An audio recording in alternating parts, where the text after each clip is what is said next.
not a problem at all. You're pretty humble, so don't be humble on this. So, I grew up Peters Township, half hour away, played baseball, played football. I stopped playing football my freshman year, focused all my energy on baseball. My family owns a baseball facility called Bianca School of Baseball in Canonsburg, still 25 minutes away from here. We've been in business 33 years. So I grew up in I grew up in a sports facility. Like, that was my second home. Both my parents started it. My dad does the baseball side. My mom started a cheerleading side where it's competitive cheerleading. They do teams and all that stuff.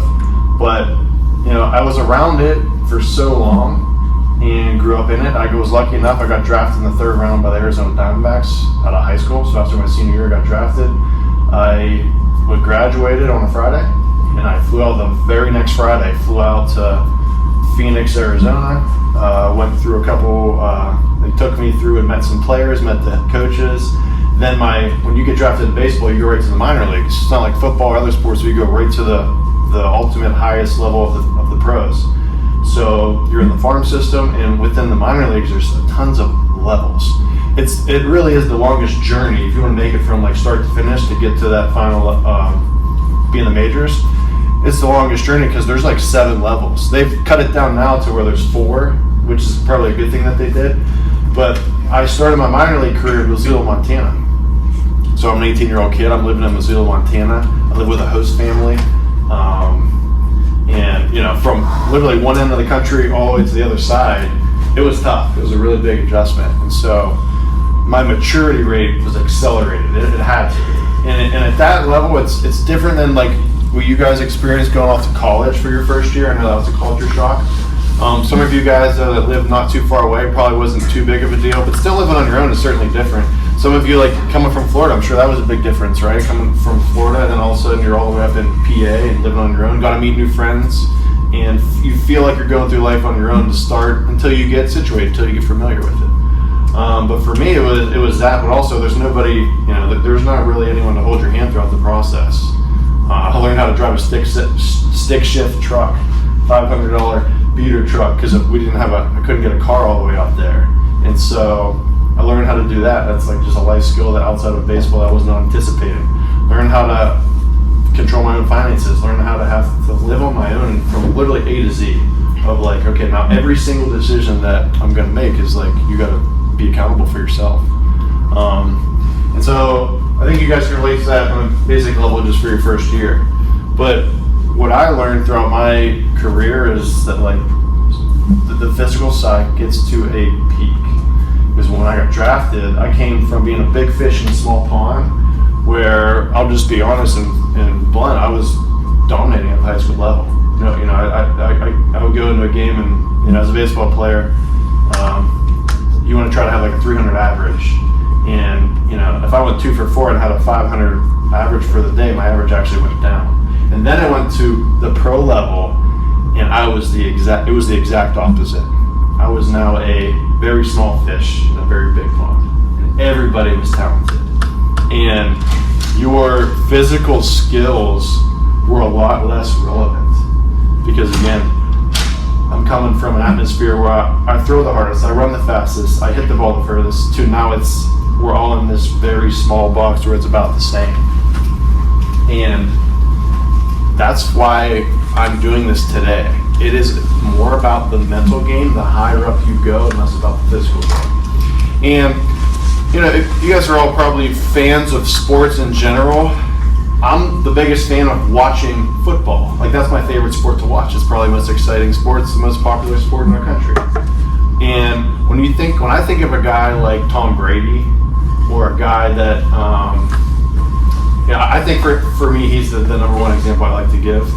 Clearly was not physically talented compared to the rest of the pros.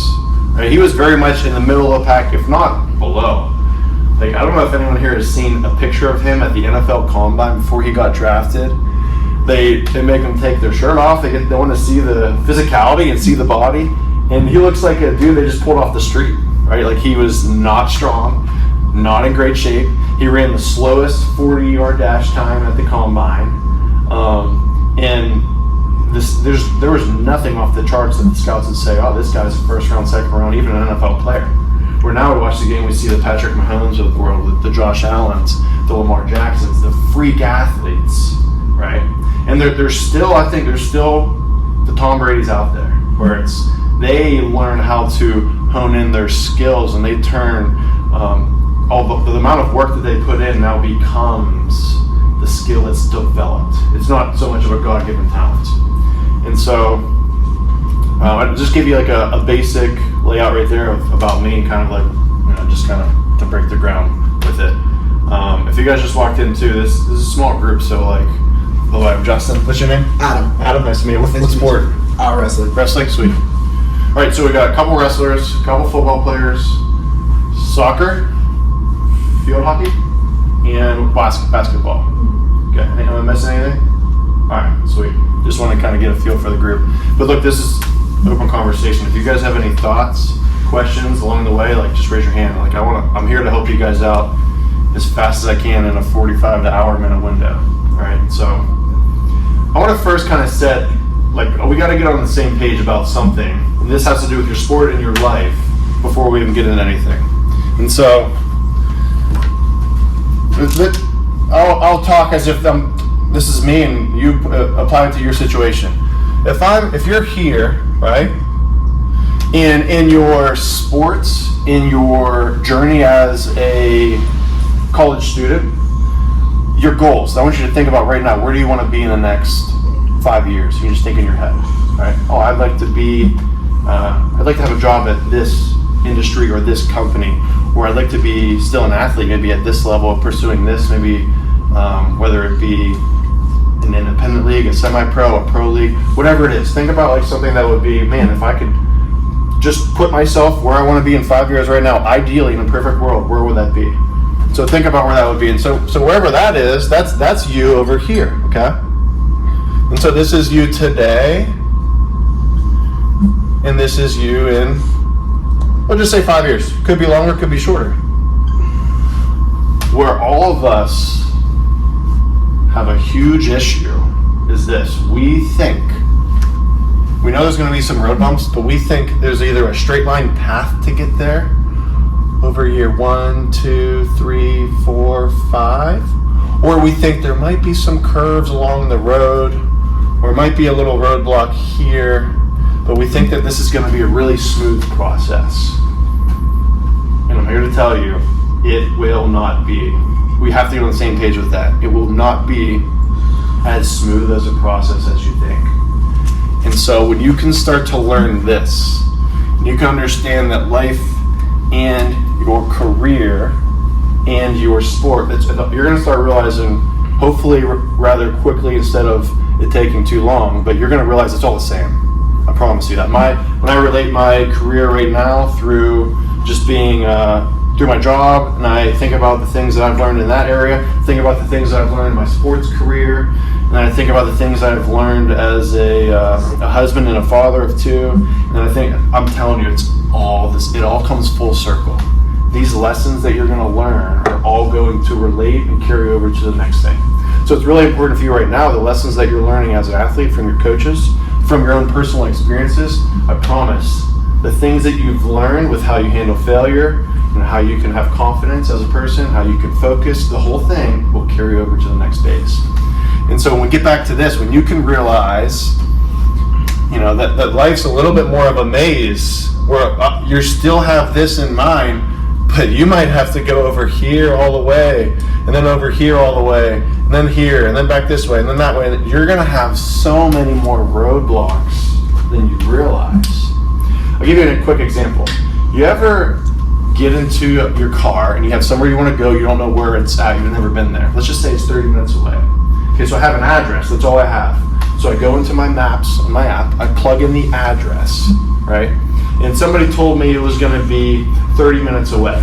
Well, I plug it in and it's saying 45 minutes away because there's 15 minutes of traffic. Well, that kind of stinks, but at least I know what I can expect that because I've plugged it in beforehand, right? And so, all right, I got 15 extra minutes. That's a slight roadblock, but now I'm aware of it. I can deal with it. We on the same page here? Well, the problem is for us is if you were to get in the car, know the directions. This is a separate scenario. I want you to really think about this. You didn't need to use the GPS. And if all of a sudden, halfway to your route, you hit standstill traffic where you weren't moving, you'd be thinking, this sucks. Like, well, I'm gonna be late. You'd start panicking. You know, this is somewhere important I have to be. I'm not moving. You sit in your car, you haven't moved for 1 minute. You haven't moved for 2 minutes. And then by that third minute, you're thinking, my whole day is ruined, right? Because it was unexpected to hit that roadblock throughout that route, right? But the reality is you sit there for a couple minutes, it clears up, and you get there, and you still get there in the same amount of time that you had on the first scenario where you knew there was already traffic. You guys understand? That same thing is what happens in our life, right? And so that's why this is so important. If you can be aware that there's going to be traffic, roadblocks, challenges in your life, things that are going to knock you off track, you can now handle it when it happens. And that for me was a huge life lesson. There was tons of things in my life that, I thought I was a third round draft pick. I thought I was going to go to the minor leagues and be in the big leagues in 3 to 4 years. And it didn't happen. Played in the minors for 4 years and was done. Didn't even make it up, nearly as close as I had wanted to. And so there was that right there for me was probably the number one example relating to this. Does that make sense so far? But if I had known, hey, this is not going to be as smooth or as easy as you think, and I knew it was going to be tough, don't get me wrong, I wasn't totally naive that it was just going to be all smooth sailing. But there's going to be some things in life that really knock you off your rocker. There will. And you do not know when they're going to come. And so if we can get on the same page with that, and if you guys can apply that perspective, and right now maybe today just have that shift in mindset that this is how I'm now going to view things when I know I have a goal or a challenge in front of me. Because there's a lot of factors in things like this. For example, you're not the only one pursuing the schooling dream. It's a competitive world out there, right? And so in sports, you're seeing that at the college level. You saw that in high school when you were looking for colleges, seeing if can I go D1, D2, D3, can I even play? And the good thing for you guys, all right now, every one of you, you're here and you're a college athlete, right? And so that right now is still, whether you wanted to come here and it was your first choice or not, you're here now and you're on a path and you have a track and you have something in front of you that is a good thing, and you got to believe that. You got to believe that what's in front of you right now, you got a lot of good things going for you. You got a lot of great opportunities at a really good school that's viewed highly by a lot of professionals, a lot of companies as well. And so use that to your advantage. You're going through your classes. You're thinking about what your resume might look like. Everything you guys are doing right now, you're building up your resume right now today as we speak for that next company that's going to look at you. And you get an interview in front of them. But I want to start with that. Anybody have any thoughts or comments on that? Anything they can relate to with them? Anybody hit any challenges this year that were tough? You don't have to. You can just show of hands. You don't even have to explain it. Just if anybody, not yet. So all right. So man, you guys are living life good. I want to be in your shoes right now. All right. But I'm telling you, this is good. Then that I brought that up. It's gonna happen. All right. Just like plugging in the address. Understand that when it comes, you're not going to be in panic mode. You're not going to be frustrated, right? You're not going to be thrown off your rocker, because that in itself can be the difference maker between somebody that gets to where they want to go and somebody that gives up on their dreams and feels like their life is becoming a failure. It's just that one switch, that one perspective. And guess what? Does that have anything to do with how talented you are? No. Does that have anything to do with how smart you are? No. That has something to do with an internal control of your mind, of your temperament, of your mental toughness, everything inside of you that you are in control of. It's not something that's outside of your control. The roadblock in itself will always be outside of your control. How you handle it will be yours. Okay? What were you saying? So one of my favorite sayings is failure is not an option. But like I try to tell the students, that doesn't mean you don't fail. What I think it is, and you tell me, is that you fail 1, 2, 3, 4 times, whatever, and you don't give up, and then you go back and you. I think 100%, and I think the biggest myth is that we idolize and we look at the stars of the world you know, like whoever, a Tiger Woods, a Michael Jordan, a LeBron James, Patrick Mahomes, whoever, and we look at their journey, it's like they were always the best guy. You know what I mean? Like, oh yeah, he was a first round pick. Oh, and by the way, in high school, he was an all-state guy. And then at every level he got to, he was the best. And while that's the case for some people, it's not for everybody. And I'll give you a couple examples of people that, you know, some of them I'm sure you're going to know, but it's going to surprise you. I'll give you the quick basic story. You tell me if you think you know who it is. Okay, this guy, and he was a freshman in high school, and he was the backup on an 0-8 team that didn't win a game, and he was quarterback. And then the next year, he started as the backup again on JV, and he was a sophomore, and somebody got hurt and got a chance to play. And then finally the next year he became a starting quarterback, and then the next year again he continued that, but he wasn't getting all the offers that he had wanted to. He ended up going to college as the backup. I can stop. Does anybody know what I'm talking about? Yes. Okay. Think about this. He was the backup quarterback on a team that already stunk and hadn't won a game. All right. Okay, here's another one. You guys are going to know this quickly, just as soon as you say it, know it. High school, trying out for varsity team. I believe he is a sophomore, doesn't make the roster. Basketball player.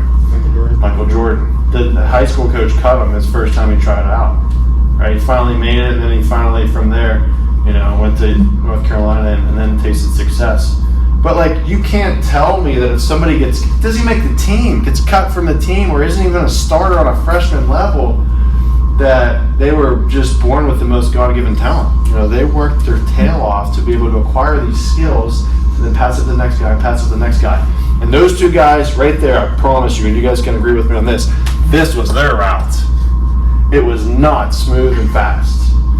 But think about the things that they had developed along the way. Think about how much mental toughness was now built up, being on the other end of that. And so I think to that topic, we got to really get out of our head I hear that all the time. He's this because he's God-given talent. His God-given talent was just better than everyone else. You know, you're going to see that case, but we live in a world with billions of people, and so it's not a one-size-fits-all. Everyone has a totally different route. I'll give you another really good example. I played baseball with plenty of players from the Dominican Republic, or very, very poor countries where they literally grew up, and I'm not making this up, they slept on dirt. Like, they did not have any baseball equipment. You know, a bat was a stick and a ball was a rock. And now they're in the major leagues, and there's several of them. But that drive and that why and vision behind of them getting out of that environment and situation to now take themselves, take their family with them, and give them a better life, more financial freedom. And, you know, there's a reason that they're there. And there was a why and a motive behind that drove them to want to get out of that environment that was not an environment any of us would want to be in or have to be thrown into, essentially, because we don't choose where we're born. We don't choose what environment we start up in, what state we're born in, any of that, what country, right? And so I know I've plenty of teammates and friends of mine that had grown up with not the resources. And so let's not use that as an excuse. There's something I like to call the victim mentality. That's my number one thing that drives me crazy, when we feel like we're a victim in our situation. I've been guilty of it. We've all been guilty of it throughout our life. We have a lot of experiences, and there's things that come up. But when you have that perspective that you're a victim in your situation, it doesn't get you anywhere. And we all have situations where we can pin to that, where we can use that as an excuse that I'm a victim because coach doesn't like me. I'm not starting. I'm not getting a chance. There's a million different excuses, right? I'm feeling a little sore today. My leg hurts, my back hurts. There's Michael Jordan flu game. He had the flu. His temperature was 102 degrees or whatever. You can look it up. And he goes in and has the best game of his career, right? So again, a lot of athletes, probably NBA players today, are going to take the easy route and just take that game off and lay in bed all day. But when you have a big enough why behind it, nothing can stop you if you actually believe in that why, believe in that reason for why you're doing what you're doing. And within that, you guys will start to learn that when you do things just for yourself, that why is not strong enough. When you can do things for a bigger purpose, a bigger picture, other people, and serve a greater good in society, in your game, just have a stronger vision, anything at all, it's outside of just for your personal benefit, that's a why that's going to last, I promise you.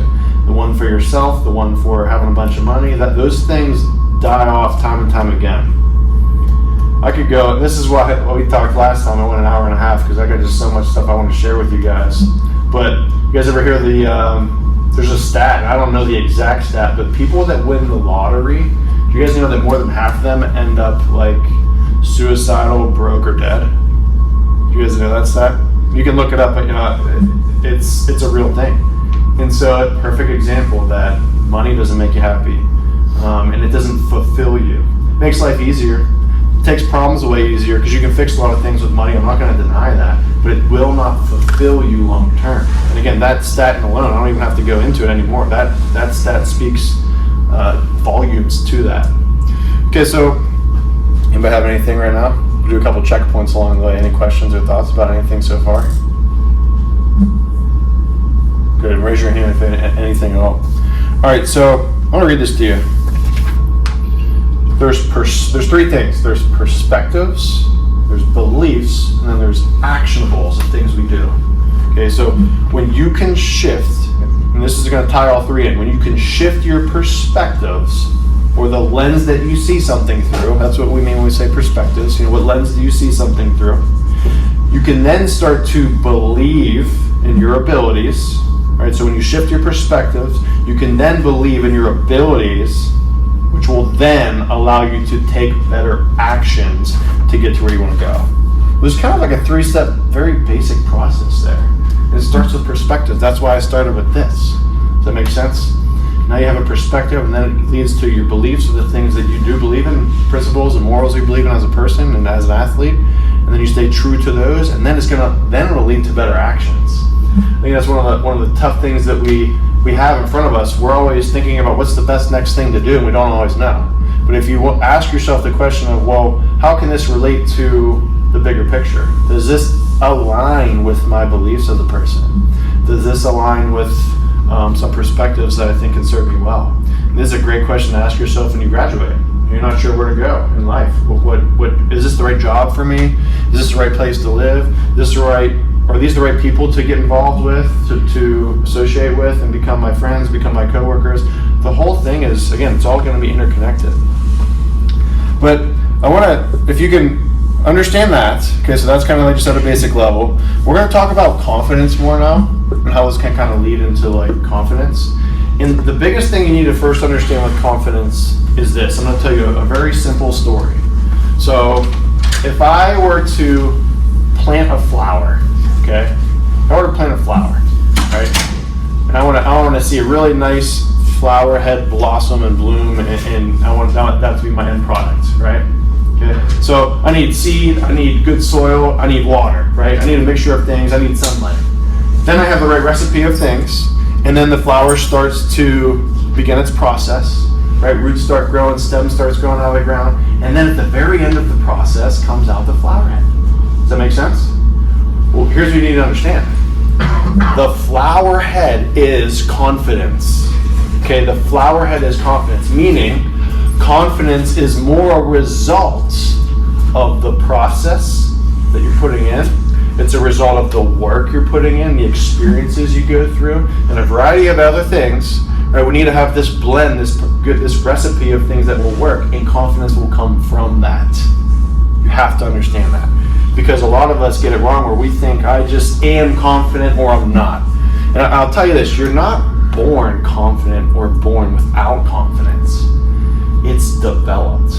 Okay, it is developed and it is an end product of the mixture. Makes sense? And so if you can understand that, I am a firm believer that there are two really important things that will give you the highest concentrated dose of confidence. And the number one thing is the work that you're putting into something, right? How much work are you putting into it? How many reps are you putting into it?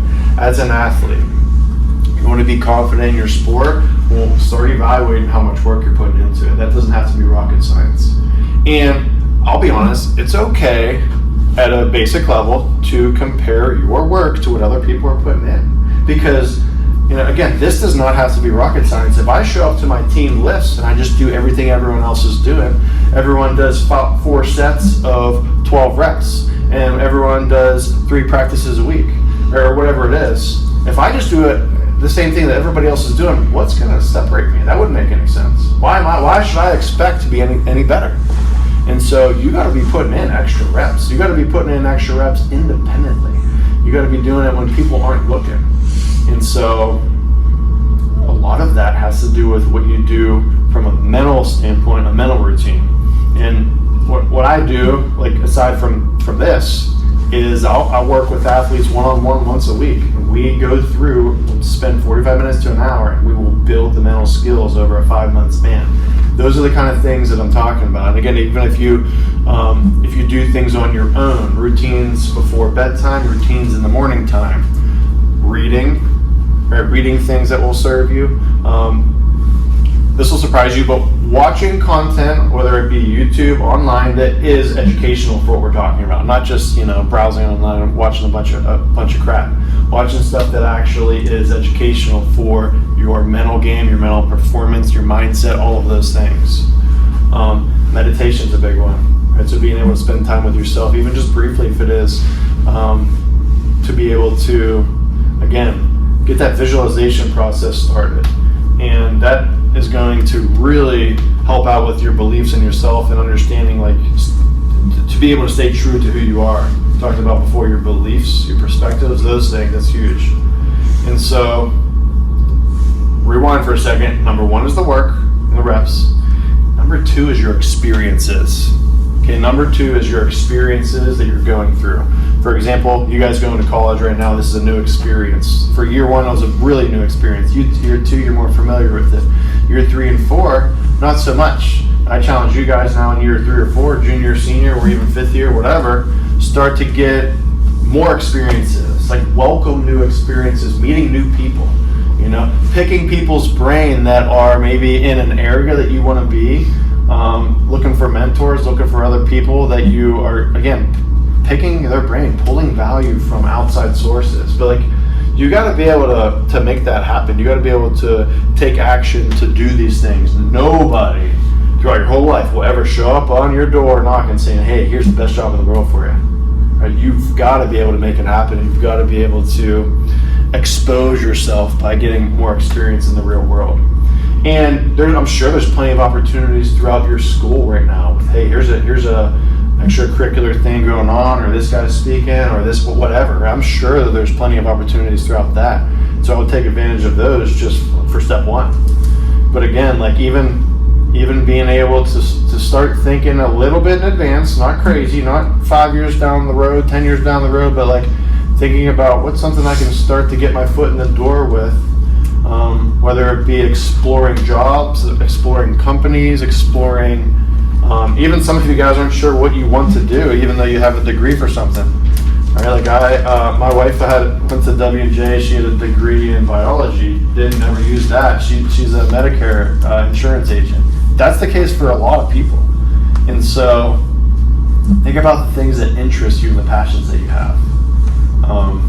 The same way why you're here today. Like, you're here today as an athlete because you're passionate about playing a sport and being a college athlete. That's something that enticed everybody here. Right? It's the same process that you're going to go through, but it's going to happen sooner rather than later. But back to confidence, those 2 things, okay, you've got to address right now. How much work am I putting in? Evaluate that. And what kind of experiences do I have? Make sense? And experience will come through time. That's something that it's not going to be rushed. But welcome new experiences, welcome new challenges, because it's going to mold a character within you that's really tough in the moment, but on the other side of that is a new developed person. It's a person who's gone through a transformation process. And I promise you this, when you look at a really successful person in any field, whether it be business, sports, politics, whatever, there was such a process of breaking down and rebuilding himself, throughout the whole journey. And again, that's where you start to see, when you see somebody who is a great speaker, you see an athlete who is a great athlete, you see a leader in business who's a great leader, a great CEO, a great whatever, there was that molding process. They were not born that person. It was created, developed, built. So very important to understand that. I want to pause. Any questions about confidence? Any myths you think that are out there? Any questions you have about how to get it, why we lose it? Anything at all? Yeah. How we lose confidence. Like I always gain confidence through practice throughout the week, and I make one mistake and it just falls away. How would I gain that back? Well, that's a great question. Let me ask you this: do you doubt the skills and the ability that you had built up in training when you're in that moment where you fail? Do you still doubt this? And we can all think about this, answer it on our own head. What would you say? Like, you don't have to give me like a ton of detail, but just some basic level. Wouldn't doubt it. What? Okay, so give me an example too, because I know what you're talking about. Give me like a rule. Let's get into. If you don't mind, get into one. As a football player, in practice, right? I catch punts for the team. So I catch mostly every punt in practice. But if I like during pregame, sometimes I get nervous. I drop the punt. And, oh no. So here's that's a good one. That's true. Believe it or not, that's not a confidence issue as much. And we'll talk about this. That is a focus issue. I promise you. I actually want to shift into that too. Does anybody have any other questions? Because I'm going to talk about 3 to 5 minutes on this. Do we have any other ones with confidence? I've been there. I was an outfielder. I had a period in my career where, fly ball in the game is the same thing. Like high fly ball, tough one. Anybody know Manny Ramirez? I caught a fly ball from him. I played against him in pro ball. And what was funny was when he hit the ball, like when he was up to bat, I kind of was starstruck. Like I was playing right field, and I'm thinking like, this is Manny Ramirez up to bat right now, and I'm playing right field. Like this is unbelievable. I was kind of like a fan for a split second. And he hit a fly ball real high in the air, and I started realizing, oh shoot, that's coming towards me. And so I'm tracking it, I'm getting under it, and like I had these thoughts creeping in. I better not drop this. What am I going to tell everyone when I get to tell them at one point in life that I caught a fly ball from Manny Ramirez, or that I had one opportunity to catch one of those fly balls and I dropped it, a routine ball. So again, those thoughts come into your head. But would you agree that, okay, the ball's in the air, when you're practicing it, there is zero thought of anything else other than catch this ball? Would you agree from a basic level? And then when you get into game setting, these outside thoughts and ideas that we have, which don't serve us well at all, come into our head. What if I drop this? What's the score going to be? What's the coach going to say? Is he going to replace me with somebody else? There's just all these thoughts that come into our head, right? And we're not trying to enter those. That's just the nature of us being a human being. And so what I have found to be, and then you drop the ball, then you lose confidence. So it's there's two sides to it, I'll say. And so certainly we lose a little bit of confidence after. But when you're at the highest level of focus for any of you in any sport, it is not because you have figured everything out from a really complex standpoint. It's because you've put in the work and you've spent time on figuring out the complex mechanics, if that's one thing. But when you're in the actual moment in itself, you have a great ability to lock in on one thing. One thing. So again, you've got to be able to make sure that when that ball's in the air, you're focusing so heavily on the one thing of catching the ball that you have no more mental capacity to allow any outside thoughts to enter. Does that make sense? Yeah. Not easy to do. It's very, easier said than done. But when you can do that, again, we only can really focus on one good thing at a time. Multitasking is not a thing. You can't really focus on anything more than one thing at a time and do it well. And so our brain essentially is trying to multitask because we have all these different thoughts in our head. And so we've got to be able to just have and something that helps out for all of you guys is staying true to a routine, like a pre-game routine, a pre-play routine. Okay, so I'll just make this up if I were you, and you could tweak this however you are as a player. But you're back to punt, you're back there. There's a lot of time between the plays about to snap. You do whatever. You check your your field, whatever you need to do. And then, moments before it's about to happen, you've got to be very aware of where are the thoughts at. Because we have control of where we point our thoughts. It's like having a gun with a laser, where we want to point it. We have control of where we aim our thoughts. And it's something that takes practice, it's something that takes effort, but you have control of it. Right? No, I promise you have control of it. So again, for me, putting myself in your shoes, it's locking in, trying to feel the same thing you feel in practice, to even taking yourself back to, hey, this is practice, all right? I'm seeing the ball, I'm catching the ball. Overthinking is a killer. We will overthink in these situations. Stop overthinking. That's one thing for sure too that can help out a ton. But it's that walking on one thing at a time. And there's a term in sports like, let's be laser focused. Tom Brady would say as a quarterback, I want to be laser focused out there. He challenges teammates to be laser focused. And for me, being laser focused isn't having to have an extreme intelligence with focus, right? It's not that you're smarter than everyone else or that you have x-ray vision. It's that you block all the junk out. Right? Once you've cleared out the garage in your head of all the garbage, you can now park your car in it. It's the same thing. I can now think one clear thought because I've chosen to block out the things that don't serve me well. And so another good thought, again, apply this to your sport. I promise it's not hard to do, but start prepping your mind pregame that, hey, I'm not going to be thinking about the score the whole time of the game because that doesn't serve me. Now, there's times where I need to know the score certainly, but I'm not going to be thinking about it 24/7. That doesn't serve me. I'm not going to be thinking about the other team 24/7 because I know that if I just control what I can control and be the best version of who I am and my identity as a player, that's when I get the best version of myself. I think a lot of you guys know that now, being a college athlete. If you can just focus on what you can control, not beat yourself, you'll be the best player you can be. I hear NFL coaches preaching that all the time to their teams, and it's very true. And so, blocking out distractions, having one or two simple thoughts that you really commit to, that's how you stay focused. I want to talk about something else that's going to help out a lot too. It has to do with this as well, a little bit.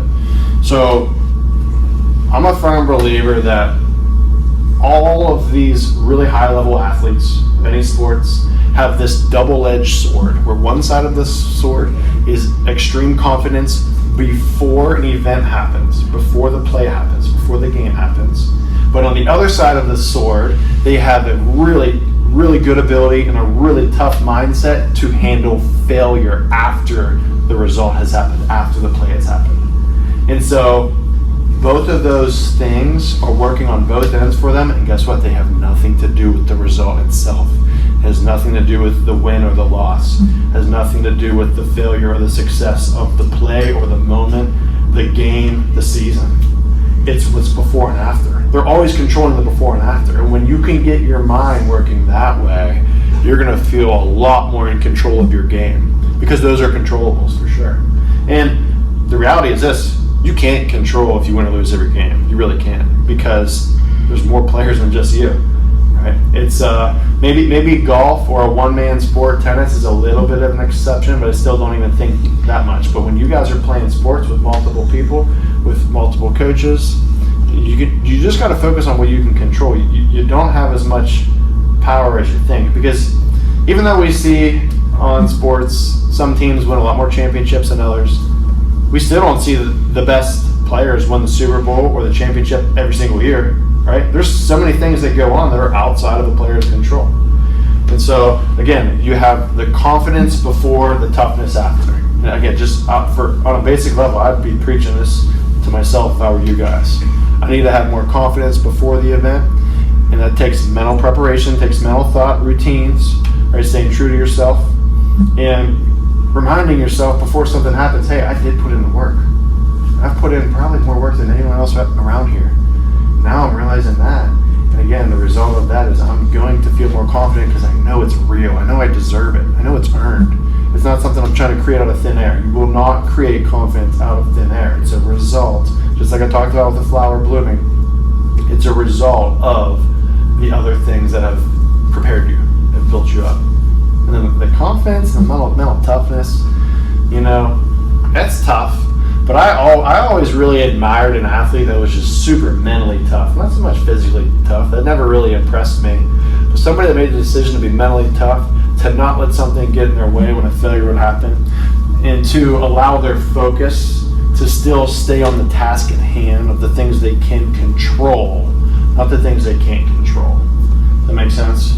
And so when you can control seeing the ball in your hands just like you do in practice, and you repeat that into the game, then you do that routinely, you'll start thinking less. Everybody right now, take yourself to a time and throughout your career at any point where you had a great game, a great play. Okay? Like, take yourself there right now. Think about something. Could be in college, could be in high school, could be when you were younger. Think about one of your best plays that you had, right? Or even best games when you're just feeling the flow. Who's ever felt the flow of the game, just feeling like, for whatever reason, the football gods, the baseball gods, the sports gods were working in my favor. That's what it felt like, right? When you take yourself to that time, were you overthinking or were you more feeling the moment? Does anybody want to share? What they were feeling, if they can remember? Definitely more like feeling the moment, just kind of letting everything happen, like letting it happen. overthinking. Would you say a little more instinctive, trusting your instincts, right? Would you say, any of you can chime in, was there any hesitation going on during that? No. Yeah. I was just gonna say that you said like not everything, and I feel like it's almost like a trance almost, because Yeah. you're like almost thinking about nothing at all, and you're just reacting. Right. And when that happens, you're living in the moment. It's one thing, then one thing. It's what's in front of you. It's not what are the 10 things that are going to go wrong. And here's the other thing. You guys can agree with me on this. There's zero thought of what will happen if I fail in those moments, right? Zero worry. Right? It's reckless abandonment about the situation in front of you about to play. I always like to preach to my baseball players, there's 3 things you got to do to play well and play at your highest level. You got to play in a state of being loose, free, and aggressive. Loose, free, and aggressive. And that was like the feeling for me, loose, free, and aggressive. I think you see it when you watch these athletes in their domination mode. You go back and watch Tiger Woods dominating and just hitting good shot after good shot. You watch elite quarterback just dicing up a defense, good pass after good pass, right? When they're in that mindset, a basketball player with the hot hand, just making shot after shot, right? For your sports, that maybe somebody who scores and is feeling hot. For a wrestler, maybe somebody who's just in attack mode, right? And they just in that beast mode, this dominant mentality, zero worry about getting pinned, getting taken down, right? It's all about what can I make happen, as opposed to fearing what you can mess up. Okay, I'll say that again. What can you make happen as opposed to being afraid of what you're going to mess up? That right there, you're not going to be, you're not going to have both. When you have all of this, you have none of this. Right? When you have all of those thoughts about what you can make happen, there's no more mental capacity. It talks about that relates to the focus too. There's no more mental capacity for what you can mess up. But look, on the flip side, when you're only thinking about what you can mess up, I promise there's no mental capacity for playmaking. There's no mental capacity for what you can make happen on the field. And so, does that have anything to do with talent? No, it's a mindset. Again, hopefully you guys are starting to realize how important the mental game is now, because all of these things we're dealing with on a daily basis. We're dealing with every single game, every single season. Okay, they happen, so we got to stop ignoring them. We got to acknowledge that these are thoughts.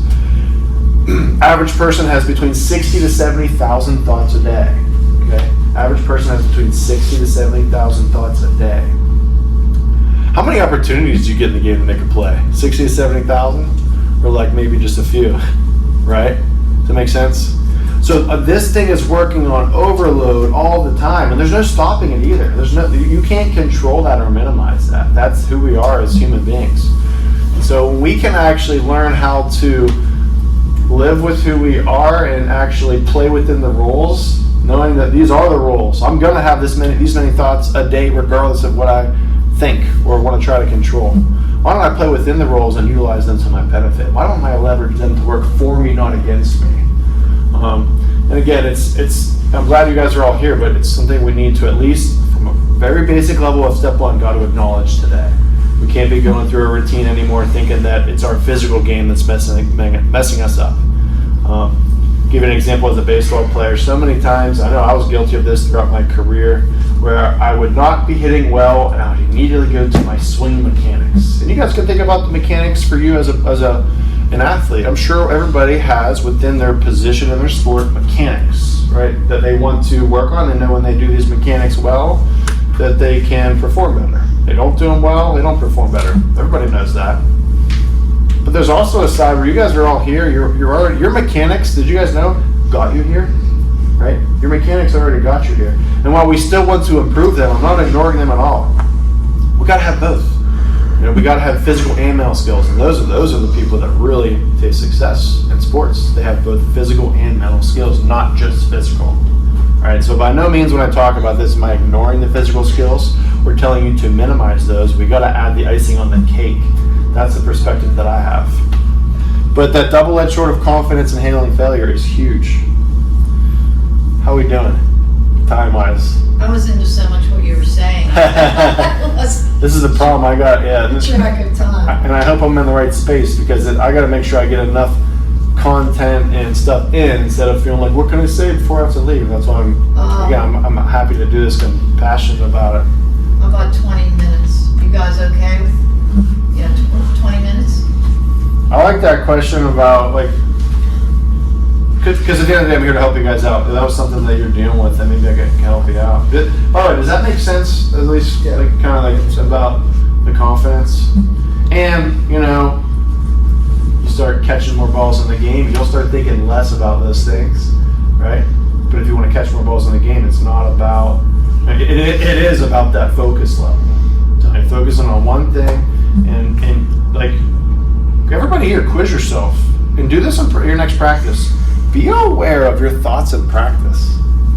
Be aware of your thoughts in practice, because if you're doing well in practice and you're aware of those thoughts, that's what we're trying to replicate in the game, right? The game is frustrating for us because constantly when we say to ourselves, I can do it in practice, I can't do it in the game. And the main thing is, and I'll wrap it up with this, it's about your environment.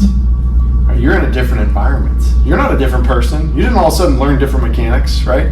You didn't all of a sudden forget how to catch a ball. There was just different, you got into a different environment where different thoughts were being thrown at you, right?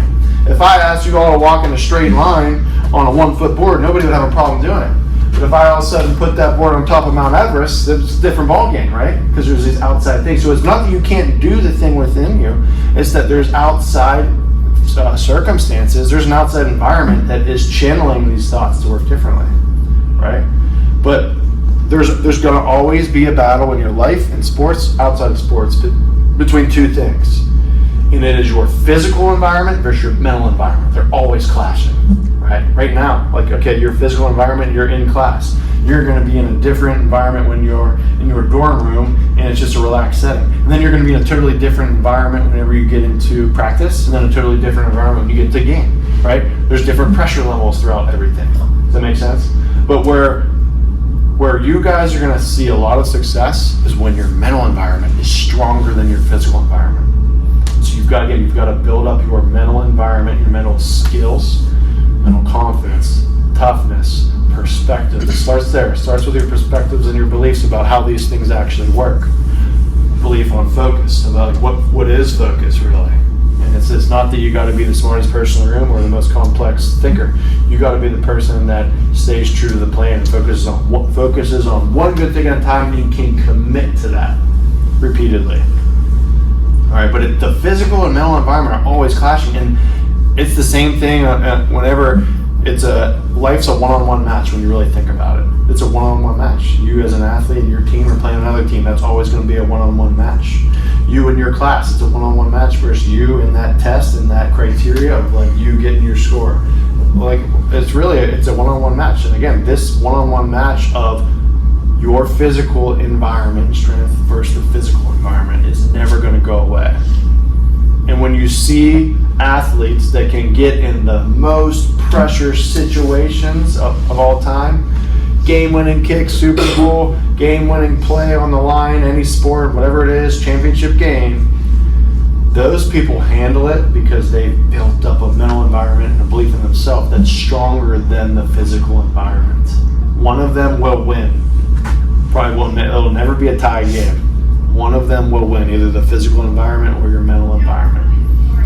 And to leave you with this, we talked about this thing's working every second of your life, 60,000 thoughts plus a day. Be aware of what you're feeding this up here. Okay?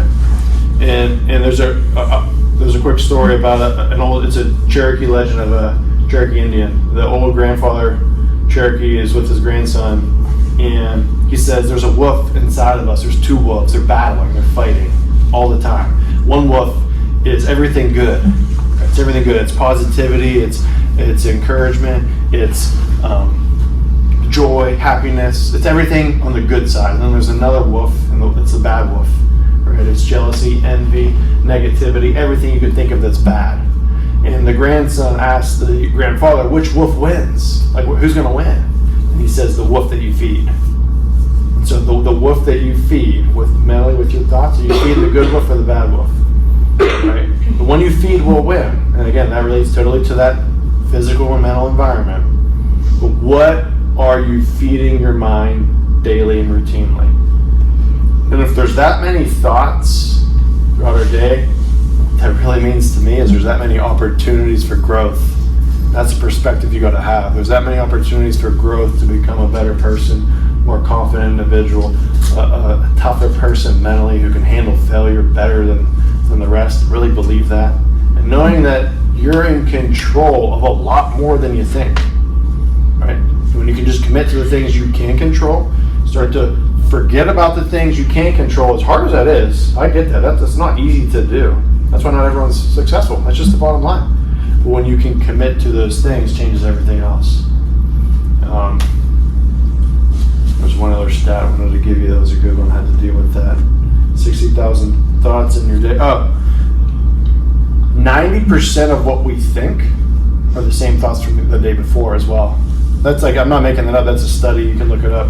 90% of our thoughts or more are the same exact thoughts from the day before. And so if we really want to change our life, it's really the 10% that we got to fix. 10% of the things that we're doing. And so, like for me, if somebody told me, hey, just fix 1/10 of what you do today, I'm not overwhelmed. I'm going to say that's very manageable. I can do that. Right? And so it's the things that you guys are capable of. You got to do it long term over time. So anybody have any questions on that? I wanted to pretty much wrap it up with that for today. Anybody have any thoughts, questions, or anything going on outside of this talk that they had a question about with how it relates to our mental side? Justin, I had something. So I focus a lot on teaching visualization in here.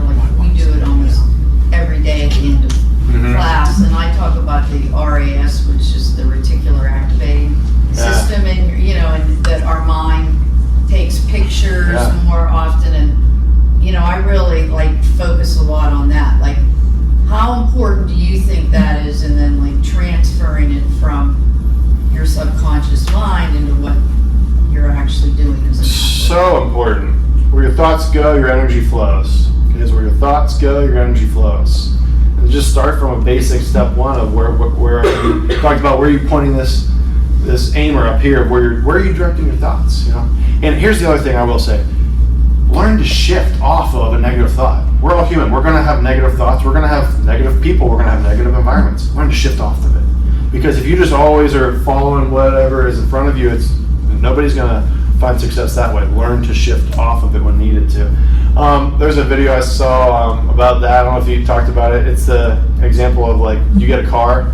I bought a blue Toyota, and all of a sudden you just start seeing blue Toyotas everywhere. That ever happened to anybody? That's kind of the RAS as well that they like to talk about. It's a real thing, it's important. So. No, I think this has been a fantastic talk for the athletes here, because especially the part on, Anthony, you were saying about how do you do things in practice and then all of a sudden it doesn't, how do you transfer it over to the actual game day and all these thoughts that we've gone through our heads. Yeah. I will say one thing I just want to add to that. I do think from my own experience, where I got into trouble was where I tried to think, oh, this is practice, this is game. I try to like create two different people.